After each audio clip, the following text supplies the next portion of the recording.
Baik, langsung saja terkait materi kami pada siang hari ini yaitu mengenai tentang kaidah bahasa Indonesia yang akan disampaikan oleh teman kami yaitu Vivin Handayani. Kepada Vivin, kami persilakan. Bahasa Indonesia.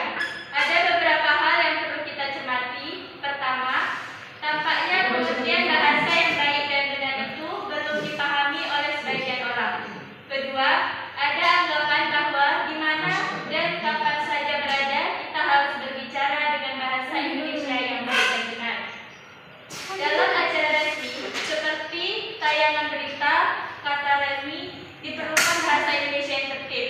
Kemudian dalam acara yang tergolong populer menyangkut semua aspek kemasyarakatan, kebudayaan, dan kesenian sejogjanya, tidak perlu ada pagar-pagar bahasa yang membuat bahasa menjadi kering, tidak mengalir, tidak intuitif, tidak hidup. Sejauh tentu saja itu tidak merupakan bahasa yang kasar, tidak santun, dan tidak senonoh menurut kaidah moralitas statistik katanya. B. Tata tulis atau ejaan dalam bahasa Indonesia. 1. Ejaan Van Ophuijsen. 2. Ejaan Suwandi. 3. Ejaan Melindo. 4. Ejaan bahasa Indonesia yang disempurnakan tata tulis atau ejaan. C. Tata pembentukan kata. 1. Dalam penulisan karya ilmiah, penulis perlu memahami bentuk-bentuk kata yang benar dalam bahasa Indonesia, yaitu yang sesuai dengan kaidah pembentukan kata. Hal ini dikarenakan bentuk-bentuk kata yang benar atau baku itulah yang harus digunakan dalam penulisan karya ilmiah.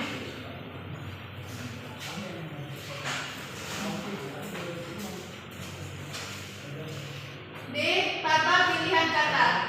Yang pertama ada ketepatan, yang kedua kecermatan, ketiga keserasian. Yang E. Tata penulisan kalimat efektif. Yang pertama kelengkapan unsur kalimat, yang kedua kejelasan informasi, yang ketiga kesejajaran, yang keempat kehematan, dan yang kelima variatif.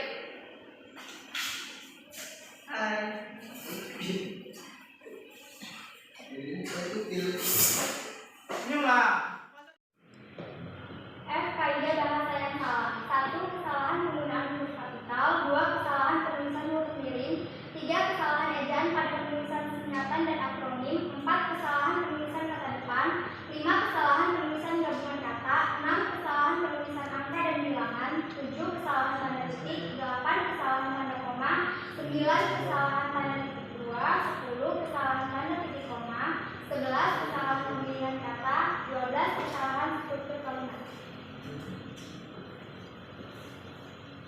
Baik, yang selanjutnya yaitu kesimpulan. Dari penjelasan di atas kita perlu memperhatikan cara penggunaan bahasa Indonesia yang baik.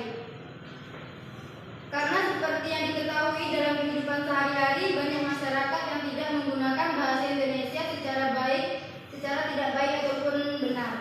Dalam pengejaan atau pengucapan kata-kata bahasa Indonesia masih sering ditemukan kata yang dieja atau ucapan tidak tepat. Banyak faktor yang menyebabkan hal tersebut, salah satunya adalah pengaruh bahasa daerah yang masih kentral.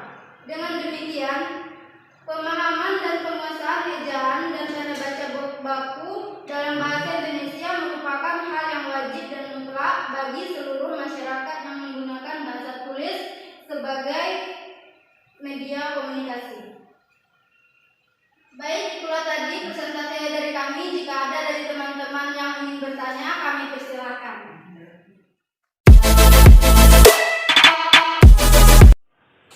Baiklah, saya akan menjawab pertanyaan dari siang hari ini. Apa arti dari reshuffle dan shuttlecock? Reshuffle artinya adalah perombakan dan shuttlecock artinya adalah bola bulu tangkis.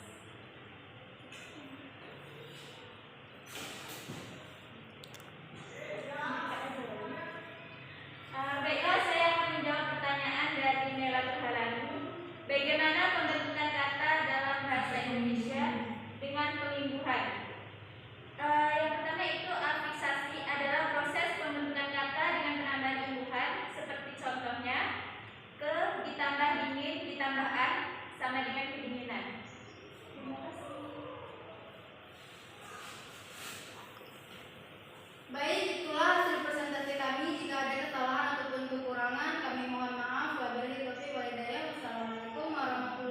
wabarakatuh.